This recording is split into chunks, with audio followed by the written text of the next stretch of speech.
survived an attempted neo-fascist coup d'etat initiated by President Trump. His shock troops were the extreme right-wing white supremacist forces whose origins date to the racist origins of our country, the Ku Klux Klan and the white manifest destiny ideology that drove the conquest of most of North America and the creation of the U.S. global empire. Nixon's 1968 Southern strategy built a coalition between these white supremacists and corporate and financial interests, not unlike the 1920s and 30s coalitions that led to fascist and Nazi rule in Italy and Germany. Back then, corporatists fell victims to the fascists, and in the aftermath of our January 6th coup attempt, we are all watching closely to see if the Southern Strategy Coalition will shatter or hold, with all the dangers that that could present. Today's talks will give you a taste, but an important taste, of what our movement priorities are.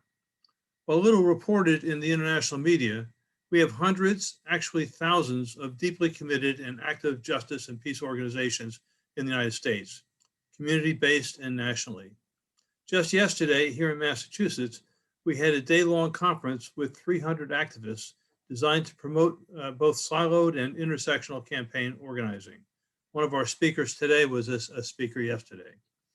Today we have three leaders of U.S. movements: Karlene Griffiths Sekou of Black Lives Matter, Lindsay Kashgarian of the National Priorities Project and the Institute for Policy Studies, and Michael Klare, formerly with the 5 College Program on Security and Peace and the Military Affairs editor of The Nation magazine. Michael, with me, is the co-founder of the newly created Committee for Sane U.S.-China Policy. We'll look to each of our speakers to speak for up to 15 minutes. That will leave us with a meaningful time for a question and answer session. Let me begin with our first speaker, Lindsay Kashgarian. She's the program director of the National Priorities Project, where she oversees nationalpriorities.org. Lindsay's work on the federal budget includes analysis of the federal budget process and politics, military spending, and specifically how federal budget choices for different spending priorities and taxation interact. A particular area of focus is how a decades-long policy of outsized military budgets has eroded political will to invest in opportunity and human potential through greater federal support of education, healthcare, infrastructure, and more. So, Lindsay, glad to have you with us, and take it away. Thank you, Joseph. Thank you for bringing us all together today. And thanks to everyone who's here for taking your time to be here today and think about these things. So as Joseph said, I lead the National Priorities Project at the Institute for Policy Studies. We are primarily focused on the US federal budget, and specifically military spending and militarized spending, and I'll talk a little bit about what that means. Of course, the US now is at a very sensitive moment. We have a pandemic, we have a brand new administration and a new Congress. And while there are a lot of opportunities with the new administration and the new Congress, it's still a very challenging environment for folks who are concerned about military spending. We do have some opportunities, especially this year, but over the next 2 years, at least while we have the current structure in Congress. And so I'll talk some about that. But I'll also talk some about what some of the concerns are already with the new power structure. I'll talk about the US budget and the military budget and the prospects for both short and longer term change. Now, of course, the US is, like much of the world, facing several unprecedented and in some cases, unfortunately, more precedented threats. We are facing a global pandemic, which is particularly bad in the United States. And at the same time that we were able to usher in a new presidency, we also saw the US crossing the mark of 400,000 COVID deaths. So it is a really dire moment in the US. And that is something that, of course, we all know. We are facing a climate crisis, which, while it isn't currently bearing down with the same pressure and immediacy that the pandemic is something that, as we all know, every moment wasted is a moment that we don't have to spare. We are facing a white supremacy crisis and a nationalism crisis. And this is something that crosses borders. The US had a particularly dramatic scene a couple of weeks ago at the US Capitol.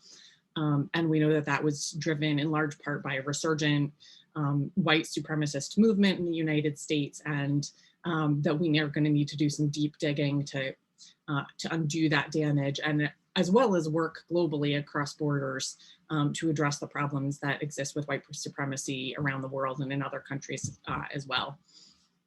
And we are facing the most unstable economy in a couple of generations, with millions of people suffering and inadequate response from the US federal government so far.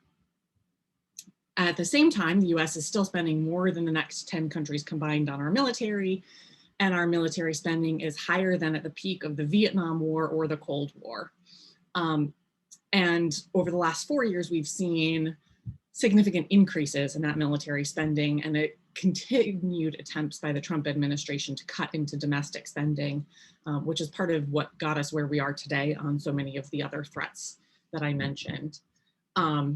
And in addition to the increase on military spending, the Trump administration also saw wild increases in spending on border patrol, deportations, and a very dangerous approach to policing and the acceptance of policing in this country. So these are all things that we need to be able to turn around in the next 2 years, which means getting a big start on it this year. The new administration, in many ways, we can already see is a continuation of the Obama administration. We can even see this with many of the personnel that are being brought in on national security, who came directly from the Obama administration. There are a couple of exceptions to that, but in the vast majority of the highest level national security positions in the Biden administration are people who came directly from the Obama administration. So part of the challenge will be to get those same people to break with some of the policies of the Obama administration and to move forward. One thing that will help us with that is the ascendance of the US progressive movement, which over the last 4 years with the candidacies, two-time candidacies for president of Bernie Sanders, with the ascendance of some progressives in Congress, including the Squad, which was originally was 4 progressive members of Congress, but now there are some additional new members of Congress who will be a part of that same political dynamic. The Biden transition team worked with some former Bernie Sanders people on unity task forces, but there wasn't one on foreign policy. They had task forces on climate and immigration and about 6 other topics, but there was no task force on foreign policy. That said, during the transition, there was a considerable amount of outreach from the Biden transition team and/or openness to outreach by the Biden transition team from progressive advocates for peace. And so that accessibility is new, and it's something that we need to take advantage of. Some good signs from the Biden administration are the indication of their intent to extend the New START treaty for 5 years, to an executive order that leans towards ending the United States forever wars in Iraq and Afghanistan, although it doesn't by any means guarantee an end to those wars. It calls for some study, and it sort of pushes in that direction, but we're going to need to do a lot of work in the peace community to make sure that that comes to fruition, and that it is meaningful both for the US military budget as well as for people on the ground in Afghanistan especially, but also across the Middle East. Other executive orders that the Biden administration has issued were ending Trump's Muslim immigration ban from countries that are predominantly Muslim to rejoining the Paris Climate Accord. These are all good things. There was also an executive order reinstating Obama-Biden era limits on the transfer of military equipment from the US military to police departments. So that is a good thing. And on, again, returning to the Obama era policy of ending the role of private prisons in the US. So these are all policies to go back to Obama-Biden era policies on militarization that are undoing damaging Trump policies. There, on a somewhat newer front, there is an executive order to halt deportations for 100 days, some deportations. And so that, I think, is more attributable to the movement that has happened in the progressive space and in US politics over the last 4 years, because that is not a return to Obama era policies. Now, those are the good signs. The less good signs from the new administration are a relative silence on the Iran deal. A lot of us in the progressive space obviously had hoped that in the very first days of the new administration, there would be serious moves to rejoin the Iran deal. We have not seen that, and we have seen some troubling statements from Biden appointees on their intentions about that and what they will expect from Iran in order for us to rejoin the deal that we abandoned.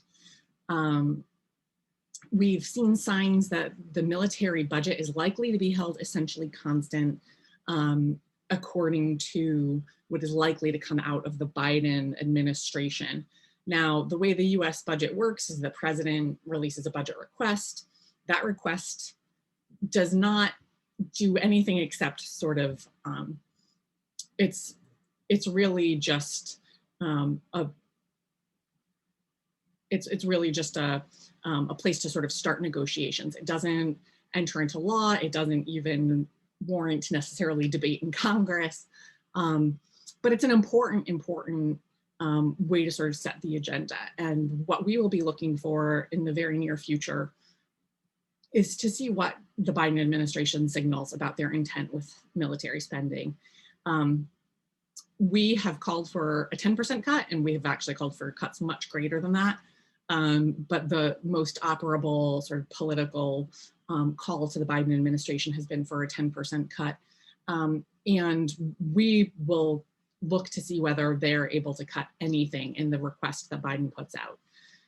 We expect to see a presidential budget request, something that they call a skinny budget, sometime in February or March, which will be a very bare bones, maybe just a few numbers, very little information, sort of indication of where the Biden budget is headed. And then later in the spring, we'll see a full budget, and we'll be looking closely at that to see both what the military budget that they're calling for is, but also for key items like ICE and border funding. The war on terror is not the only endless war the US has. We also have a war on drugs, which continues to this day, and which has for decades driven US mass incarceration and racist policing tactics. And we'll be looking for the Biden administration budget to signal policies to end all of these endless wars. So that's the administration. Now, we also have a new Congress.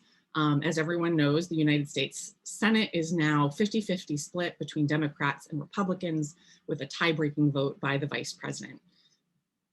But what this means is that while Democrats, in theory, have 51 votes and can enact their agenda, even one Democratic defection is enough to throw that off. So it's a very precarious state.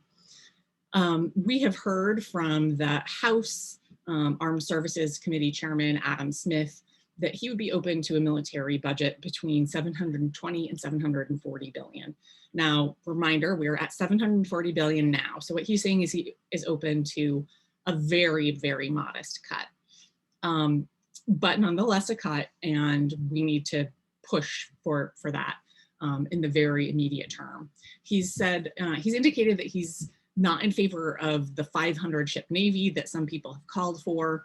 But again, we need to not settle for the 300 or 350 ship Navy that is considered the default. We need to make sure that we're pushing for something more than that and not just settling for the abandonment of a 500 ship Navy. Chairman Smith is also not necessarily a big fan of nuclear modernization. So that's another thing that we have going for us. Now in the Senate, we have Bernie Sanders, who is coming in as chair of the Senate Budget Committee. That seems like a huge advantage, but given the other considerations in the Senate, the 50-50 split, the fact that almost anything the Biden administration wants to do or that Democrats want to do is going to need to happen through this 50-50 split, means that there's not as much that Senator Sanders can do. Most of the policies that progressives want will need to go through something called budget reconciliation, which is a very complicated mechanism in US legislation, but essentially it means that any policies have to be connected to the budget. They have to have direct budgetary implications. And that would seem to sound like something that could easily accommodate military spending cuts. But budget reconciliation is actually much more applicable to what's called mandatory spending, which is US programs like Social Security and Medicare and Medicaid. And it requires much more sort of machination and kind of finding loopholes through the process in order to use budget reconciliation to make changes to discretionary spending. And discretionary spending is where the military budget is. It's also where the immigration budget is. It's also where the federal law enforcement budget is. So all of the militarized spending that we are looking at and that we would want to cut and that Senator Sanders would be supportive of cutting would be, those are changes that are difficult, if not impossible, to accomplish through the budget reconciliation process with the rules as they currently are. So we will be looking to a couple of things. One, we'll be looking to see what can be done through budget reconciliation and what changes Senate leadership and Senator Chuck Schumer are willing to make to the reconciliation process in order to loosen that up a little bit and make room for some new changes. And second, we'll be looking to see whether Senate Democrats and President Biden can change filibuster rules. Because the thing that, of course, is forcing us to do everything we want to do through budget reconciliation is the fact that the US Senate has a filibuster, which essentially says that you need 60 votes in order to make anything pass or to even be considered in the US. Lindsay, sorry, but just 2-minute warning. Okay, thank you. So we will really need some exceptions to the budget reconciliation process and or the filibuster if we want to have a chance to make big changes. Now, of course, that assumes some support from Democrats in Congress, and that is not an easy thing to do. Last year, when some progressives in the House and Senate sponsored amendments to cut US military spending by 10%, we saw more votes in the House. We saw 93 votes in the House and I think 24 or 23 votes in the Senate. Now, obviously, for anyone who knows the numbers, it's not close to a majority in either House. So we have a lot of work to do, even with Democrats on that. But we will be seeing another similar 10% cut come up, regardless of what the administration wants. We'll be seeing a similar vote this year. And we expect to get more votes in both the House and Senate, although we don't expect it to pass. So this is where, when I said I would talk some about some long-term plans, this is, we probably are not going to win this year. We're going to get as many votes as we can, and we are going to look to eventually reach a majority of those votes for both things. Now, the National Priorities Project and the Institute for Policy Studies, together with the Poor People's Campaign, have called for military budget cuts of $350 billion a year. Now, that is much more than 10%. A 10% cut is about $70 billion. So we're calling for almost a 50% cut. And the primary ways we're doing that are by calling for closures of overseas bases. The US military has 800 military installations around the world. We're calling for closing 60% of those and downsizing the military accordingly, not just bringing those troops home, but actually downsizing the military. We're calling for an end to the endless wars, and we're calling for the reining in of weapons contracts. And through those things and a couple of other smaller changes, we could save $350 billion a year, which would still leave a US military budget that would be greater than the budgets of China, Russia, Iran, and North Korea combined. Now, on that note, I want to talk about a little bit about that comparison of our military budget to China and Russia. And I know this is some of what Michael will talk about a little bit later. And Joseph mentioned the campaign for a sane US-China policy.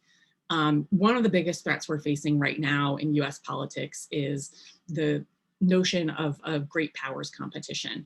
And this is really what's driving calls for increased or maintained high military spending, and it's something that we absolutely can't afford. We can't afford it on the budget front. We can't afford to have a new Cold War. And this is something that peace activists really need to be talking about because we're at the last possible moments to get out ahead of this. And we really need to talk about it. And a couple of the things that we need to be talking about are the need to have a collaborative, not a competitive relationship with China on climate. And the need to deal with the challenges that are real with China, like their terrible human rights abuses against the Uyghurs through diplomacy, not through military means. And just to be clear, everyone in the US establishment knows that they are not going to deal with that challenge through military means. But those are the kinds of things that get brought up to justify the great powers competition. And we just have to call that out, that is not, in fact, what US policy would ever do, nor should ever do. Now, I know I'm reaching time, so I'm gonna stop talking, but I'm just gonna talk a little, I just wanna make one last note, which is that we're seeing a lot of progressive power gathering still. We're seeing the Poor People's Campaign, which I have worked closely with, joining forces with the Congressional Progressive Caucus with the legislative agenda for the next 2 years. We're seeing an example of cross-movement collaboration and coordination. One example is that my project, the National Priorities Project, did an education campaign on immigration, climate, and militarization together with United We Dream, and had other groups like the Sunrise Movement and UndocuBlack, which is a Black immigrants organization, and some others join in for that campaign. So we really need to kind of break down those borders. And we also need to recognize the importance of local organizing within the US. Local efforts can be extremely powerful, and we've seen that with the, for instance, with the nuclear campaigns in the US, which have helped to build support within the US for the nuclear ban treaty that just took effect yesterday, 2 days ago, and other things. So I'll stop there, and I'll look forward to hearing from the other panelists.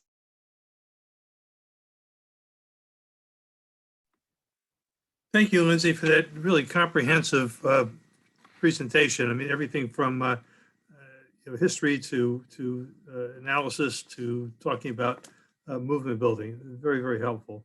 Let me call up, I need to have here on my computer. Hold 1 second, if people be patient.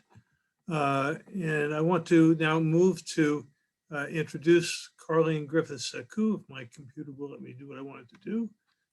Just 1 second.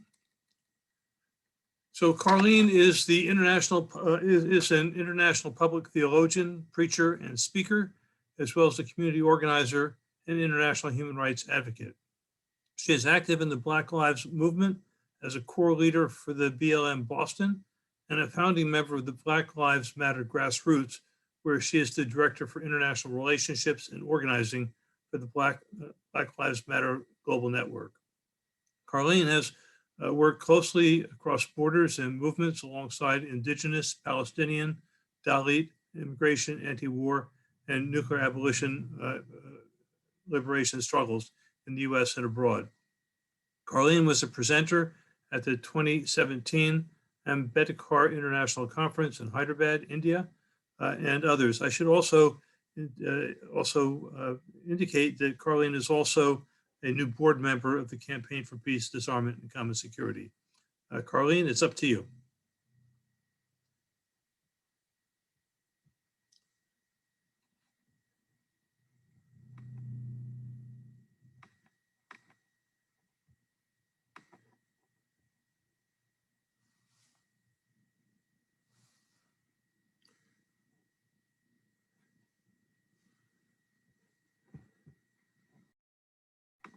Karlene, you're muted.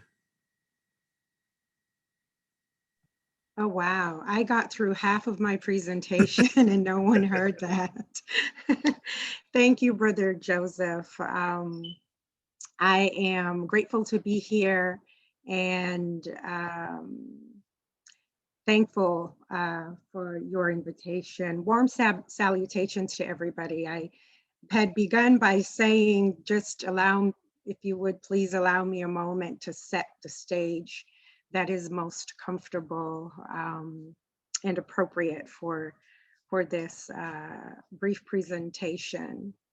I'm grateful for my ancestors who fought a long fight against anti-white supremacist militarism, racial capitalism, cultural violence, and anti-Blackness. From the continent of Africa to Jamaica, the United States, and throughout all the Americas and across the world, where anti-Blackness stains the sacred dignity of all of humanity.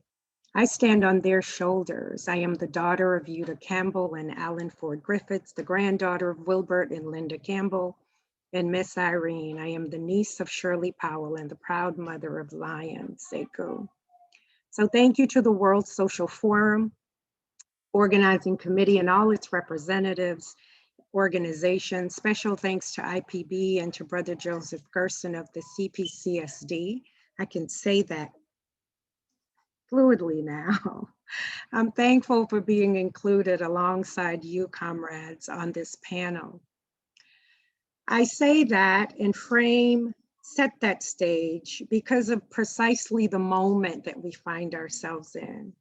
We recognize that this is not a new challenge, but one that has been made glaring and more visible.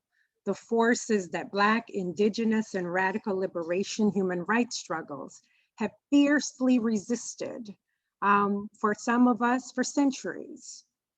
The twice impeached ex-president was a manifestation of that which has festered within the heart and the underbelly of the United States. Indeed, a son of the United States, a nationalist and white supremacist project. The violent, treasonous mob, looters, and would-be overthrowers, as well as incumbent elected officials and police forces all over the United States, represent a segment of the United States, but nonetheless, the 70 million folks who did not vote for Biden and Harris, but more importantly, who revolted against Black people's democratic right to voice, visibility, and vision through the vote. The response was directly tied to our organizing.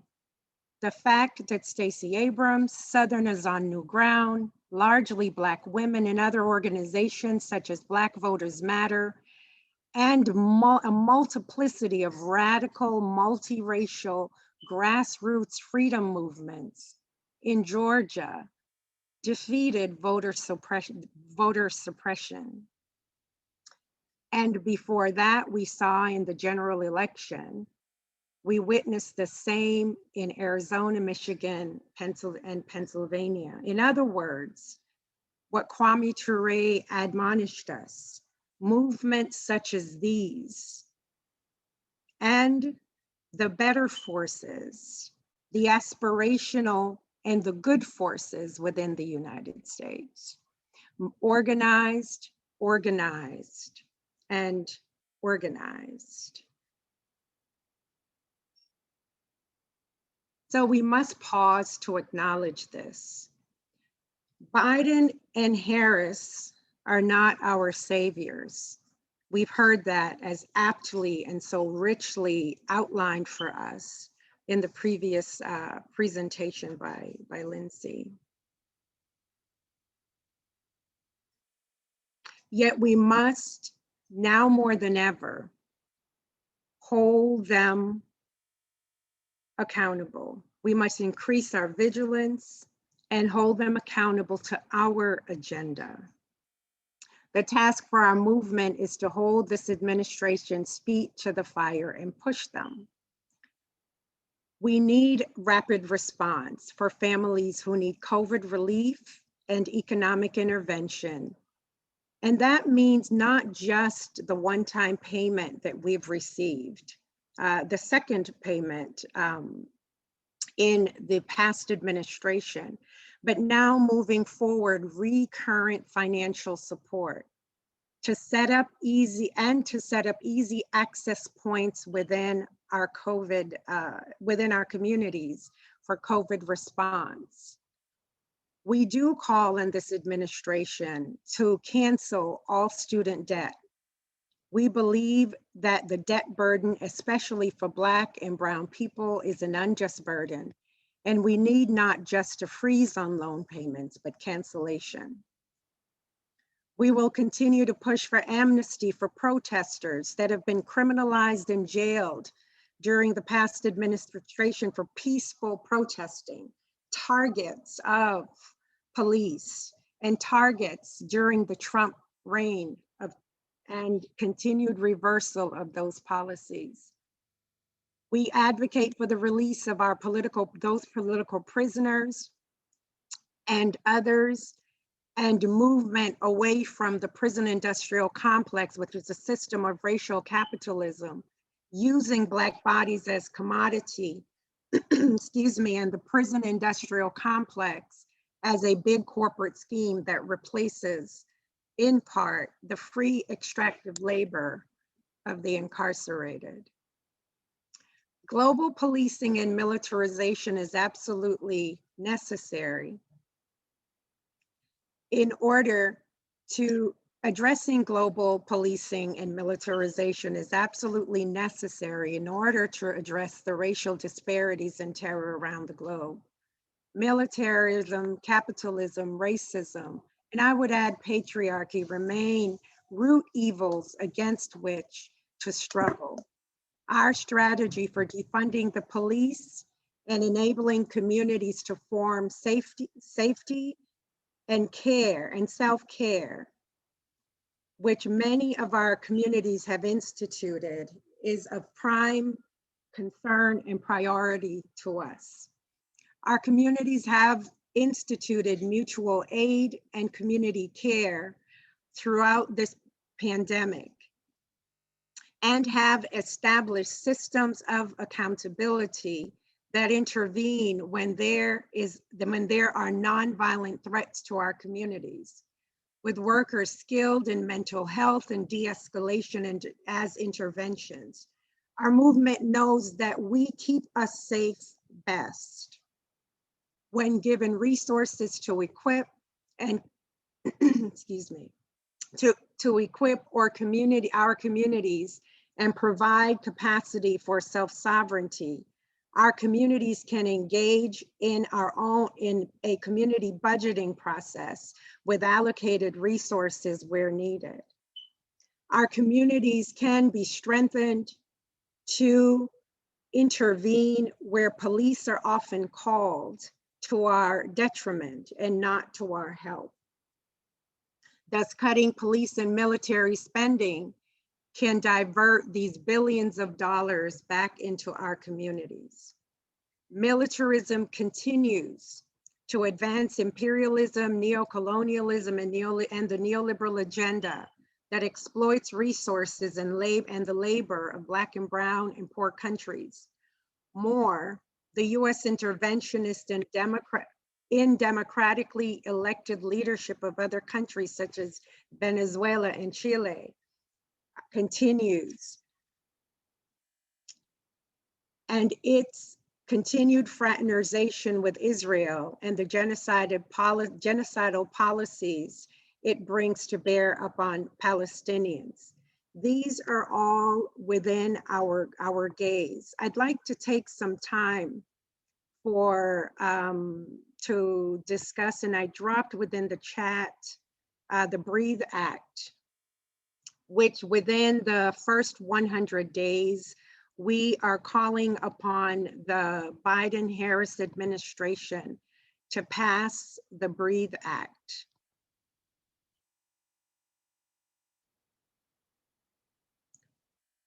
Do we have the capacity to do a screen share? If not, it's okay. Yes, let me give you the.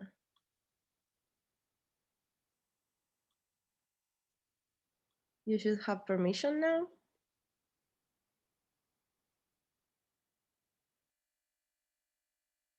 Okay, I have permission. Great. Great, thank you.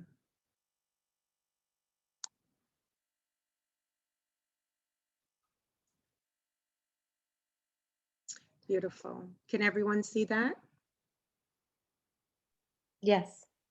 The Breathe Act was authored by the Movement for Black Lives, Black Lives Matter, and other movement organizations. And we are calling and supported by the squad. And so we are calling for this radical imagination within our country that focuses on an imagination that imagines schools that is free of police and full of trained counselors and restorative justice programs, where all our children are kept safe and their needs are met. We're imagining easy access to trained, trauma-informed interventionists who can be called in domestic violence situations, who are equipped to facilitate long-term safety, healing, and prevention. 911 operators dispatch unarmed mental health experts instead of police in situations involving behavioral health crises, and callers being allowed to request responders that connect to the gender identity in personal crisis. The Breathe Act offers a radical reimagination of public safety, community care, and how we spend money as a society. We bring 4 simple ideas to the table. Some of these I have already mentioned, but I'll read through them briefly. Divest federal resources from incarceration and policing. Invest in new non-punitive, non-carceral approaches to community safety that lead states to shrink their criminal legal systems and center the protection of Black lives, including Black mothers, Black trans people, and Black women, to allocate new money to build healthy, sustainable, and equitable communities, and to hold political leaders to their promises and enhance the self-determination of all Black communities. Uprisings around the country have changed what is possible. And so what seems impossible today is doable tomorrow. We stand on the shoulders of this lineage and these legacies. So we will be the ones to make it happen. We are our ancestors' wildest dream. We have been uniting across movements and across borders for an intersectional approaches that fight white nationalism and fascism around the world. We believe that now is our time. We believe it's possible, and it will take all of us to boldly do it. Thank you.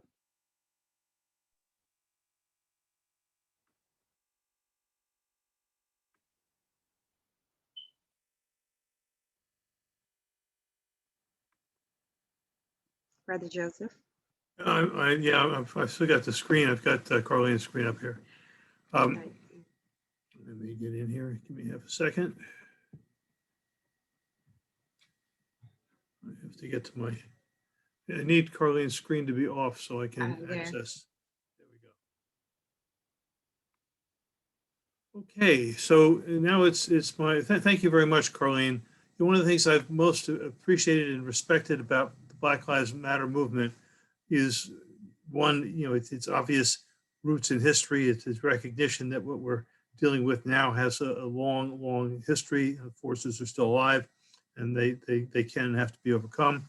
But also, really, the intersectional, the multi-issue approach, the understanding the relationship of different forms of oppression and war, and the commitment to deal with them all, recognizing that progress in one area is progress in the others.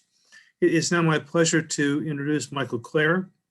He's been a peace educator and researcher since the Vietnam War era and served from 1985 to 2018 as the Five College Professor of Peace and World Studies, a joint appointment at Amherst, Hampshire, Mount Holyoke, and Smith Colleges and the University of Massachusetts. Michael now serves as a senior visiting fellow at the Arms Control Association, where he studies weaponization of emerging technologies. Michael is the author of several books, also the military affairs editor of The Nation, absolutely prolific writer, and it's been my pleasure to be working with him in recent months as we create the Committee for Sane U.S. Policy, U.S.-China Policy. Thank you, Michael. It's all yours. Okay, can everybody hear me okay? Yes. Good. So I'm delighted to be followed by these excellent presentations by Lindsay and Karlene, especially inspirational talk just now by Karlene. Very much appreciated your what you offered to us, and I will give a lot of thought to the Breathe Act. Thank you so much. I'm going to talk about the dilemmas facing the anti-war, peace, and disarmament movements at this turning point in our history. I view this as a turning point, and I'll try to explain that.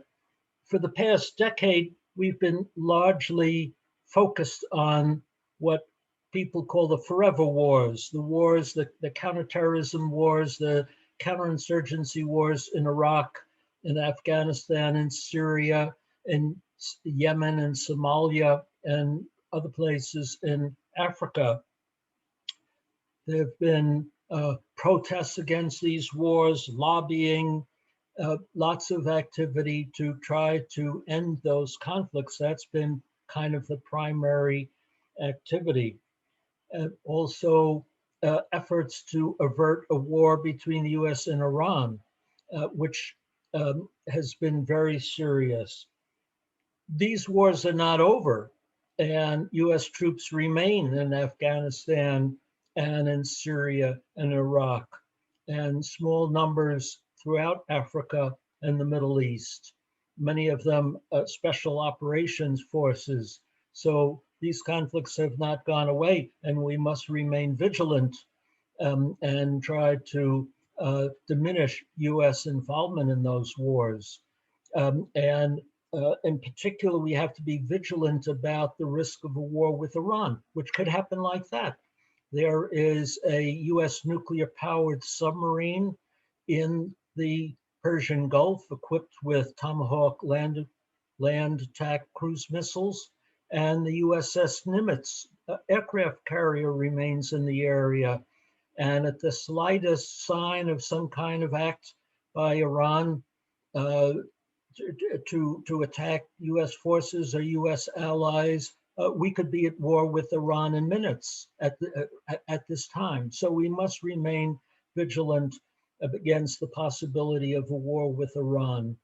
There has also been enormous effort by my colleagues in the Forum on the Arms Trade to cut off US arms shipments to Saudi Arabia for use against the people in Yemen by Saudi Arabia.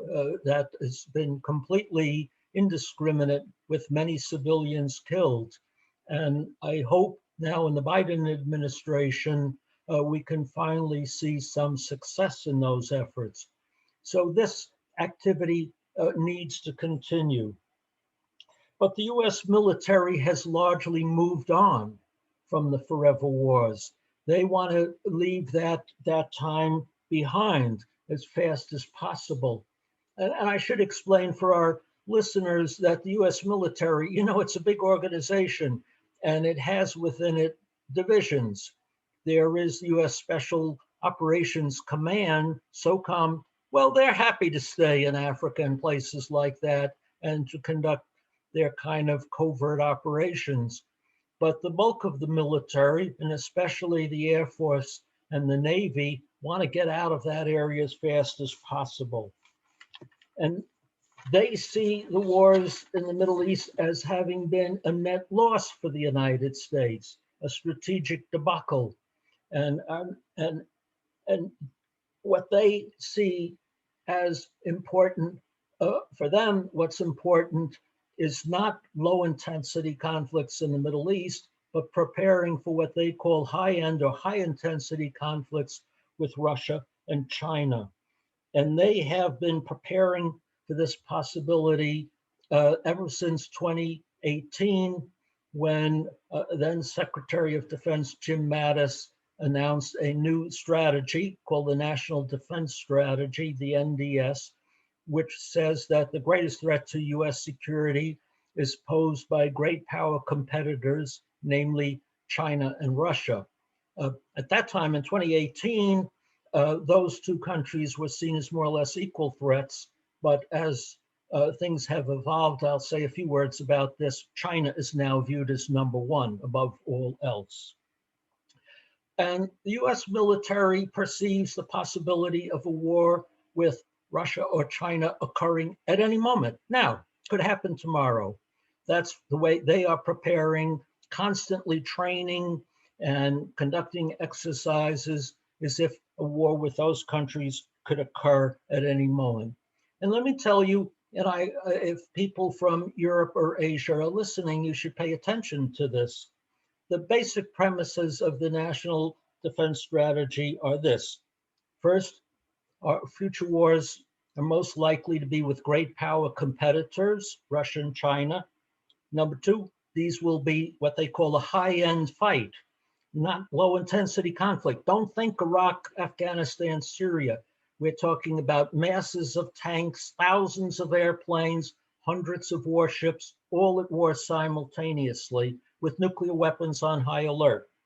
Third, these wars will be fought on the periphery of Russia and China, at the edge and on the homeland of two nuclear-powered countries. That is the doctrine. So these wars will be fought from the territory of Europe and from the territory island states of the Pacific. And so, of course, those countries will be the primary targets for any counterattacks by Russia or China, and they will suffer grievously from any war that breaks out. And it should be understood that US doctrine does not call for slow, gradual escalation. It calls for immediate go from start to 60 miles an hour in 0 seconds. The doctrine says on day one, US forces will destroy all of the anti-intervention capabilities of Russia or China, what they call anti-access or area denial, A2AD capabilities. On day two, destroy all the key military command and control capabilities of Russia or China on their homeland. On day three, destroy what remains of their forces. And on day four, accept the surrender of Russia or China. That is the war planning envisioned by the new strategy. Now, the problem with this is that Russia and China do not have a vision that incorporates surrender to the United States or China, surrender to the United States under these circumstances.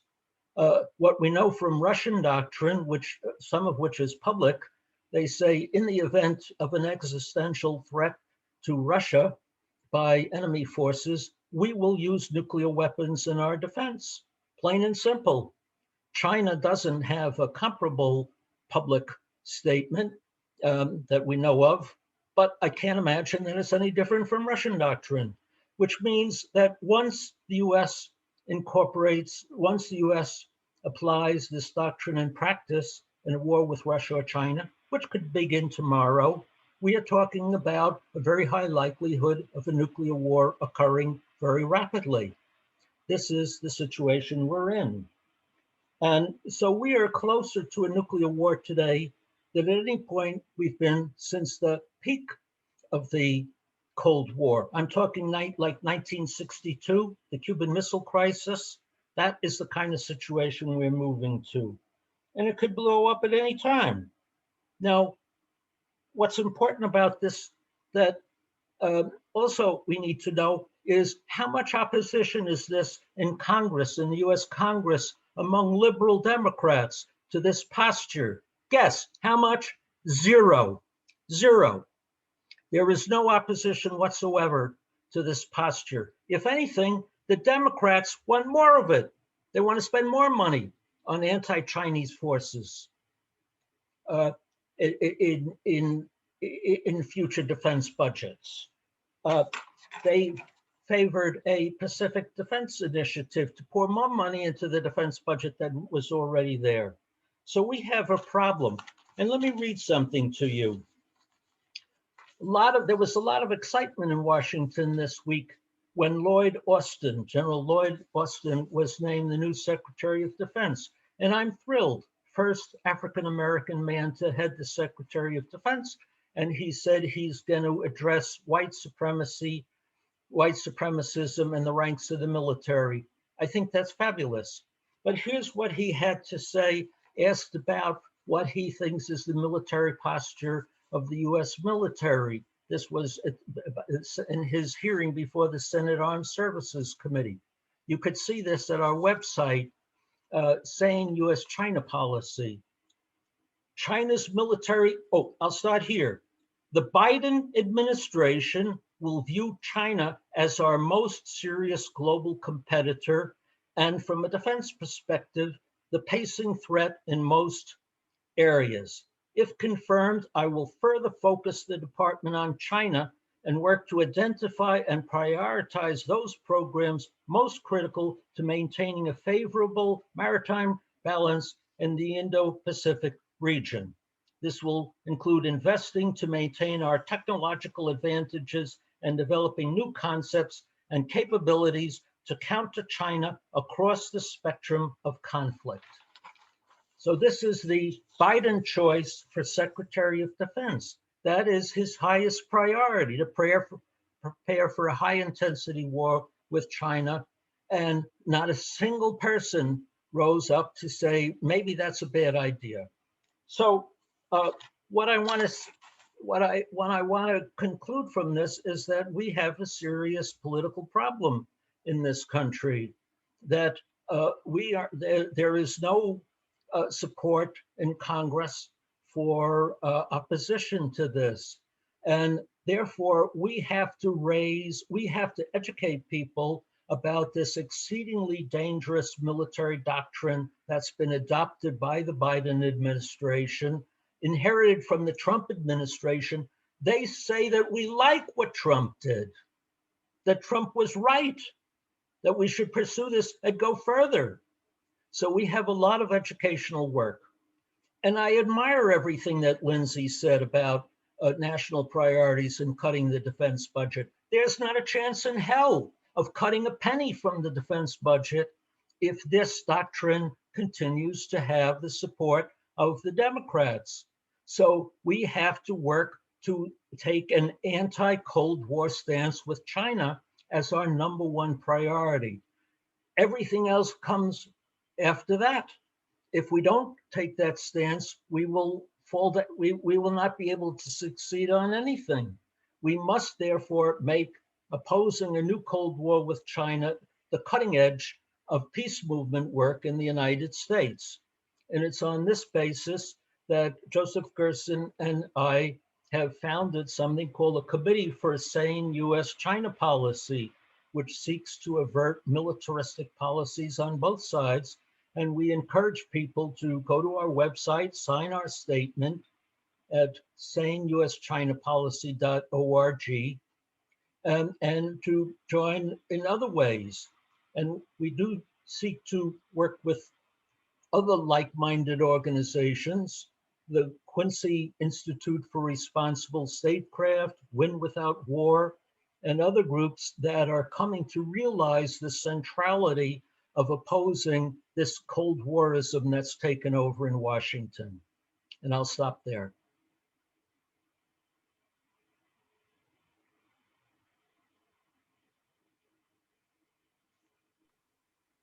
Thank you, Michael. Very sobering, very chilling. I wish I could say I was surprised by it, but this is excuse me, this is where we're living. And simply as we move to a Q&A period, let me just let people know that on this coming Wednesday at 4 p.m. Eastern Time, the Committee for Sane U.S.-China Policy will be holding a webinar with several speakers, Xinqun Zhu from Bucknell University, Rachel Odell from the Quincy Institute, and Michael will have another go at it. I'm looking to see if we've got questions, maybe an issue here with our technology, but if you have questions, please do post them in the Q&A session. And I will move with maybe one question for each of our speakers and see where we are at that point. And I'll go in the order that our speakers spoke. I'm also seeing that Judy Clark seems to have a question. And with our system, it's going to be best, Judy, if you put it into the Q&A system. I can also ask Mariana Fernandez to see about the possibility of putting you on live. We'll see how that works. But let me begin by asking Lindsay a bit more in terms of how you do the community-based organizing, how you nurture movement building through the Priorities Project. Yeah, so the direct role of the National Priorities Project is really sort of a movement support role. So for instance, we've been working with the Poor People's Campaign now for about 3 years through the Institute for Policy Studies, which is where we're situated now. And we've worked with them on 2 major reports. The first one was the Souls of Poor Folk, which was an audit, we called it a moral audit of America, and it sort of laid out the problems of poverty, racism, environmental degradation, and militarism. The second, which came out in 2019, in which National Priorities Project was very heavily involved in putting together, was the moral budget. This was really the Poor People's Campaign's sort of demands for the budget, for the federal budget of America. And so that's where we called for $350 billion in military cuts. And that itself, just putting out that document, has led to some additional sort of work in that area. So Representative Barbara Lee sponsored, and then other progressive members of Congress, including Alexandria Ocasio-Cortez and others, have co-sponsored a resolution calling for a $350 billion military cut. We had an op-ed in the New York Times that called for a $350 billion military cut. And so that's sort of, that part of it is sort of just getting the idea out there. And it's really, there are other, obviously, efforts that have called for military cuts, but I talked about the 10% cut effort in Congress, which is significantly less. There was an effort, a Sustainable Defense Task Force, that called for approximately $100 billion in cuts. There's a People Over Pentagon Coalition that calls for $200 billion in cuts. But I think it's important that there's somebody out there, and Karlene talked about the Breathe Act, which also calls for a 50% military cut. And it's important that some of us are out here talking about that level of military cuts. Because even though, as Michael said, we're not close to getting there in Congress at the moment, it's important that some of us are talking about what could be, right? If we're all just begging for a $1 billion cut here or there, which is unfortunately too much of what we've done, over the last several decades, that is not going to get us where we need to go. So there's that role, and we enumerated what those cuts would be. So we gave people those talking points and provided some of the basis for things like the Barber-Lee resolution. And then we put together, it's very sort of unglamorous work in a way. We put together fact sheets for movements. We put together a fact sheet, for instance, for the 10% cut vote last year about what you could buy for 10% of the military budget. So it's about $70 billion. And some of the examples were ending homelessness in America, closing the racial gap in public school funding.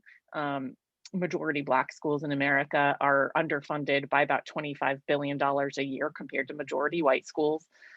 So they're really tremendously important things you could do for less than $70 billion.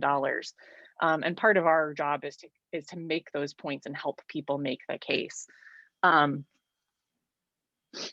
increasingly over the last year or so, we've also played a role of sort of matchmaker.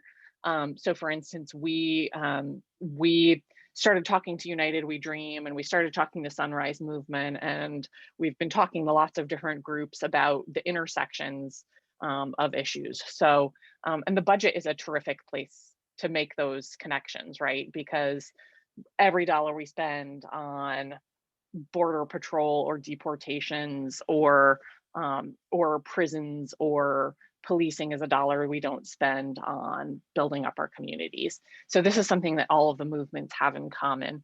And so the budget is a really powerful place to make those connections. But I think I'll just say that this isn't necessarily National Priorities Project's role, but I think the thing running underneath what all of us are talking about is the need to build power.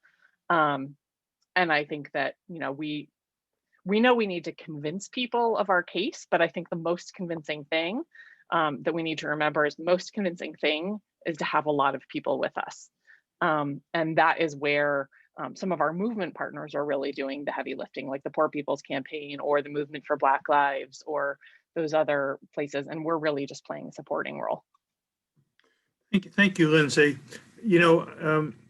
Listening to you and thinking about the Breathe Act, I'm never going to be accused of being a biblical scholar, but one quotation from Proverbs always sticks with me, which is that a people without a vision will perish.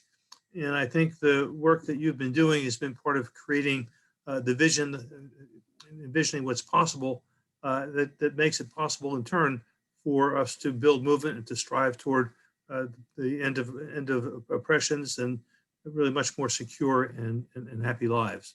Let me ask at this point, I know Judy Clark had her hand up at one point, and Mariana, can you bring her in? Is that possible?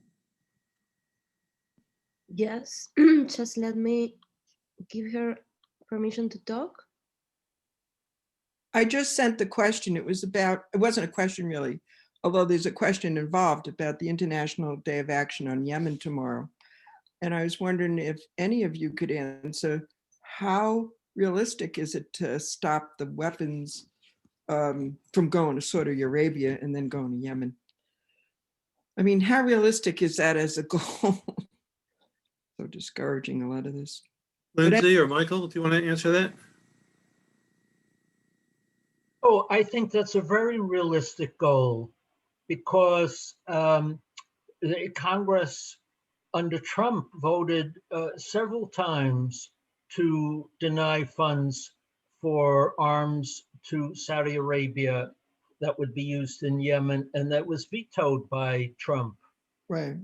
And I think Biden has made it clear that he would not oppose action to cut off funds for that purpose. And so I believe there's a very good chance that Congress will vote to cut off funds for Yemen, arms to Saudi Arabia that would be used against Yemen.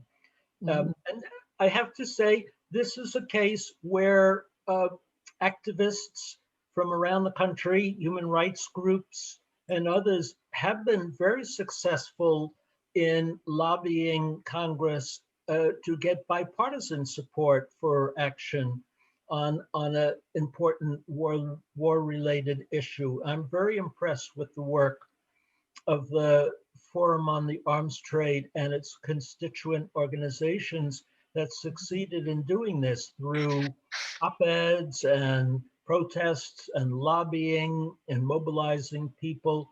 So this is a case where people power did have an effect on a not a huge, headline type issue, but one that really matters to people's lives. So it's an important rallying call for tomorrow. Yes. Just to say that, with demonstrations, which will be not only in the United States, but around the world tomorrow, it'll be one important way to kind of hold Biden's feet to the fire and hold him to his previous commitments. Thank you. I want to turn to Karlene at this point. Karlene, I was particularly impressed with the description of the work that Black Lives Matter has done, basically to support communities through the pandemic, and about the Breathe Act, which I hope will generate good support. I wonder if you could say a little bit more about both about the grassroots work of Black Lives Matter, how different chapters, formations operate, and a little bit more about how you coordinate nationally. Sure. And before I do that, Lindsay reminded me in expounding on intersectional and collaborative effort that I wanted to share the Rising Majority, which is a group inside of the Movement for Black Lives, which includes the Black Lives Matter Global Network that lists the plethora of organizations that are a part of our collaborative effort, organizations and movements.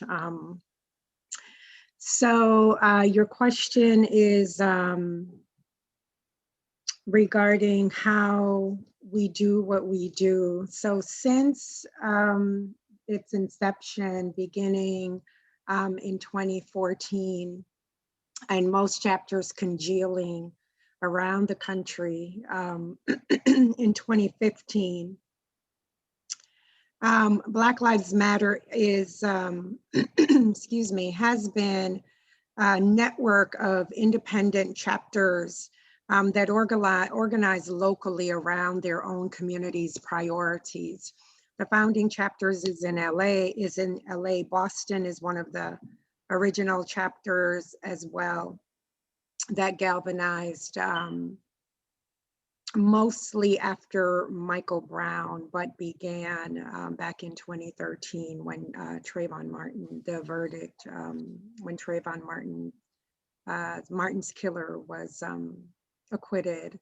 And so in each location, chapters prioritize the needs of their communities, mostly around anti-policing and the mechanisms that intersect with that around economic justice, against housing disparities, and again, every aspect that impact communities' lives.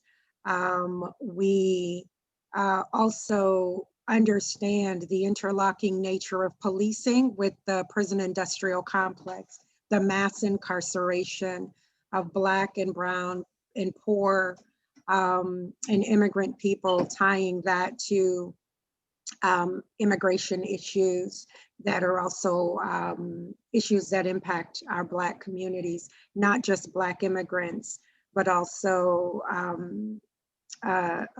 within our communities. So during the pandemic, you know, we this is not new for us. The Black Panther Party is known for implementing community programs that took care of our community, that saw self-sovereignty and healing of our community as our own responsibilities. So beginning with our feeding programs, of which, you know, the school breakfast program was modeled after. and providing spaces for healing. I know particularly in our chapter in Boston and others, BLM Michigan, BLM Lansing, Indiana, and LA are chapters that are founding chapters of the Grassroots, Black Lives Matter Grassroots. And our work is to sustain and build capacity of our chapters to be able to do their work. So particularly around COVID response, what is dubbed as mutual aid is the galvanizing of community resources to make sure that not only do we advocate and march and protest, that we actually deliver groceries, that we actually provide material goods and needs for our communities and connect them to those resources within our communities. We also, and I am particularly engaged in grief response and trauma intervention and healing for our communities. There's been unprecedented, the impact of not just death, that our family members, our friends, we are only a few degrees of separation from intimates dying in COVID-related deaths. But in addition to that, we are not able to engage the ritual practices of burial and mourning and grief and collective gathering in this moment. And so offering online platforms. It was in October that the Sisters of the Calabash, our healing arm, which we understand to be a part of the revolution, a part of the resistance. Without healing and grounding in our dignity and our infinite humanity and sacred worth, we are lacking much of our resources to continue to withstand the onslaught of the multiplicity of violences that we endure daily. So in October was the last act that we were able to publicly do within our community. And it was a grief ritual in which we invited community members and facilitated a process of COVID safe, but together ritual practices. We are not able to communally mourn and bury our dead, but provide a range of modalities for incorporating the realities of death and dying and grief and mental health issues and separation and celebration, right? A part of our struggle, our deeply rooted struggle, is in joy, is in affirmation, creativity, and celebration. And so creating these spaces is really the lifeline to our movements. We continue to organize and actively engage in protests. Today, had I not been here, there is a gathering, an action in Lowell,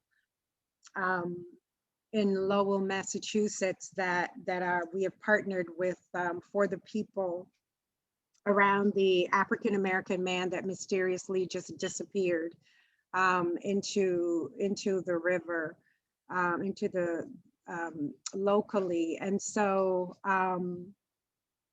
we continue to do what we can in this context, in this environment. I believe have I answered your question? For you, and then some, Karlene. You know, as you were speaking, I'm Jewish, and I couldn't help but make the connections between the murders of Trayvon Martin and so many others with what happened in Germany in the very early 30s, and to understand the parallels of our struggles of our communities, and really of the importance of people to provide support and solidarity with the Black Lives Matter movement, and just to appreciate the depths of the movement that you're a part of and what you give daily. and to thank you for sharing with us. I'm going to close with one last question heading to Michael. It's not going to be maybe quite as uplifting a response, but last night there was news of a U.S. aircraft carrier fleet sailing into the South China Sea. And I wonder, Michael, if you could talk a bit more about the dailiness of the confrontations between U.S. and Chinese forces and what they portend and what people might do in response. Right, and as you know, Joseph, there was also the day before, China sent something like 12 fighter combat planes into the airspace claimed by Taiwan, including 8 nuclear-capable bombers and 4 fighter planes, and other planes as well. And Taiwan scrambled its jets and put its anti-air missile forces on alert and so on. And these kind of incidents appear to be happening at ever-increasing frequency, where either China or the United States engages in what the military would call show of force operations or muscle flexing operations to show the other side, we're ready to go to war at a moment's notice, so don't push us around, or, we're going to stand up for, our policies, and if you don't like it, we're ready to start a war around it, so back down. It's like bullies, competing bullies in the schoolyard, showing off their muscles and showing that they're ready at a moment's notice to beat each other up. It's that kind of behavior, except these are forces armed with nuclear weapons and have armies, militaries behind them, forces, stacked up behind them that are ready to go if there were an incident. So this worries us terribly. And we keep a record of these incidents at our website, Sane USChinaPolicy.org. We've started to keep a record of these incidents so people could see how frequent they are. And we hope that by publishing these and making people more aware of how deadly they are or how risky they are, that people will take notice of how serious this new Cold War frenzy is, and maybe be a little bit more skeptical about the requests for billions of dollars in new weapons in Congress. Lindsay spoke earlier, about building coalitions for military cuts. And if people were aware of what the weapons that the Pentagon is asking for, how they might be used to start a nuclear war that will kill them and their children and their friends and families very quickly, without much warning, if they were aware of this, maybe they would be more receptive to efforts to vote against spending on these new weapons. You have to make the link between what the weapons cost and how the weapons might be used in an escalatory environment like we see now to start a war. Thank you, Michael. I want to close here with just deep appreciation for each of the three of you for really your very thoughtful presentations, which I know are simply expressions of who you are and the work that you do on a day-to-day basis. And it's really my privilege to know and to work with you.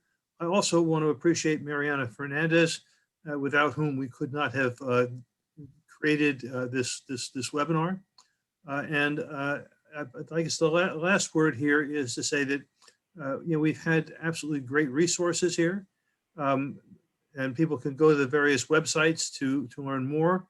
But what's ultimately most important is the work that each of our listeners will do in both educating themselves doing outreach and movement building so that we can build the world that provides the kind of security in all of its factors for ourselves and for our children. So with that, I want to thank you very much, and on we go into the future.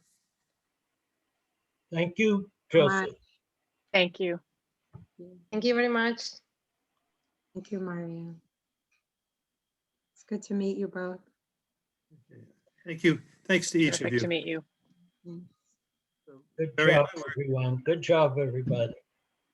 I look forward to kind of working with this and building it out, because I thought each of your presentations were really excellent.